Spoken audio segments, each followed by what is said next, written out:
Let us now begin with the second phase in the project management life cycle, that is planning. Just like we said that project initiation was very important from getting the project started on a strong foot. Similarly, project planning is very important as it lays the foundation for the successful completion of the project. This is where you plan for all aspects of the project, be it scope, cost, time, quality, procurement, human resources, communications. All aspects of project management are planned during this phase, and they form the baselines which can be used for successful measurement of the project's execution. So it lays the foundation for the same. So it is very important and bulky kind of a phase from the project management life cycle. Let us now let us first look at the definition of planning, project planning. The planning process group consists of those processes performed to establish the total scope of the effort, define and refine objectives, and develop the course of action required to attain those objectives.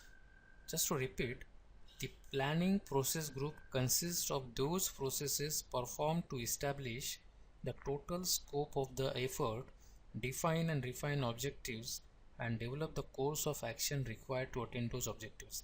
Now, here, if you see, you talk about the scope of the project. So, when you do that scoping for the project, you come out as the efforts required, and while doing these exercises, the in the project charter or the initial documents, you will have you have identified and documented the objectives for the projects. So those guys redefine and refine, as you move into the more and more scope uh, management and scope development, the efforts are being planned out. So you get an opportunity to refine those objectives, and then you also develop the course of action which is required to attain those objectives. Now, this is a guide to the project management body of knowledge, PMBOK guide 5th edition. So, this is the definition given in the 5th edition of the PMBOK guide. So, what is the purpose of project planning? Why do we need a project plan? To develop, the purpose could be to develop a project plan that facilitates later accomplishments, ensures project-wide integration, monitors change effectively, provides decision support information to stakeholders, can be updated by iterative planning activities. So you plan for the things to be accomplished. That this is the plan which integrate the different aspects of the project related plans. As we said, scope, time, cost, communication, procurement, human resources, all these different plans, those are integrated and brought into one single plan. So it ensures project wide integration. So it integrates all the aspects of project, monitors change effectively.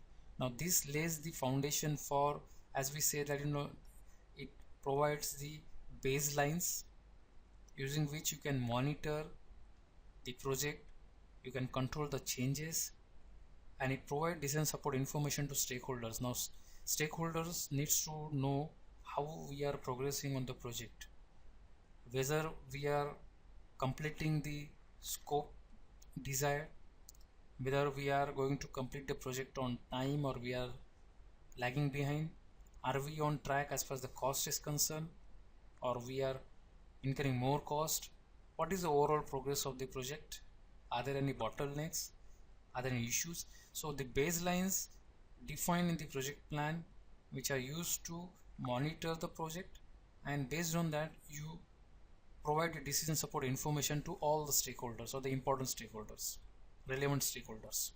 And this project plan can be updated by iterative planning activities. Now when we say a project plan can also get refined and revised as we move on. We keep on executing certain activities, we come to know about newer information which carries some importance on the different aspect of the project. So accordingly you do a proper change control. Accordingly you have to revise your plans.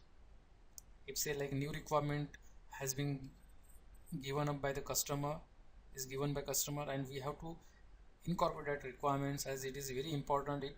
It will have its impact. When you do the impact analysis, you may come to know that it is having impact on the scope, it has impact on the schedule, it has impact on the cost. So accordingly all these plans would be revised. So these are like sort of iterative fashion you can update the project plans.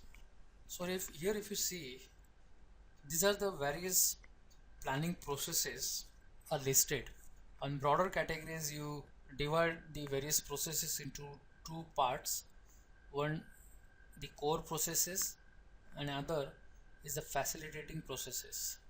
From the initiating processes, and also it says it's coming from the controlling processes, and on the right hand side you see that it is going to the executing processes.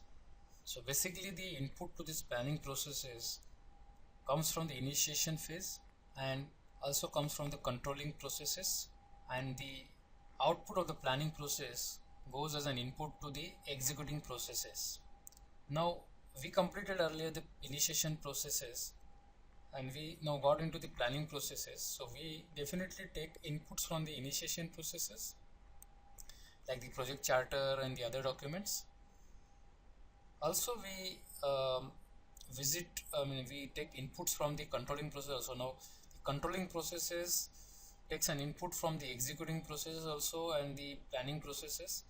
So when like during the execution it comes to know about certain things needs to be changed, so you revisit the plans, you update the plans, and again come back to executing processes. So that is how you are revisiting planning processes from controlling processes. Okay, so as we said, broadly the planning processes are divided into two categories: core processes and the facilitating processes. All these processes in the core processes category we are going to cover in this syllabus for CAPM certification exam. From the facilitating processes category, definitely we'll be talking about the risk management area, and to some level the resource and staff management area. The facilitating processes like quality planning, communication planning, procurement planning, solicitation planning, organizational planning. So these are the areas which are part of the planning processes, facilitating processes category, but those are not covered in the syllabus for CAPM certification exam. So we will not be covering those in this course. Scope planning, under which we have scope definition. Now scope definition gives inputs to activity definition, resource planning, then you go to the cost estimating. Activity definition goes to activity sequencing and activity duration estimating. So the resource planning, which gives input to cost estimating. So all this cost estimating goes to cost budgeting, whereas activity sequencing and activity duration estimating goes to the schedule development, and then schedule development also goes to cost budgeting, and from cost budgeting it goes to the project plan development. Now let us look at the project scope planning.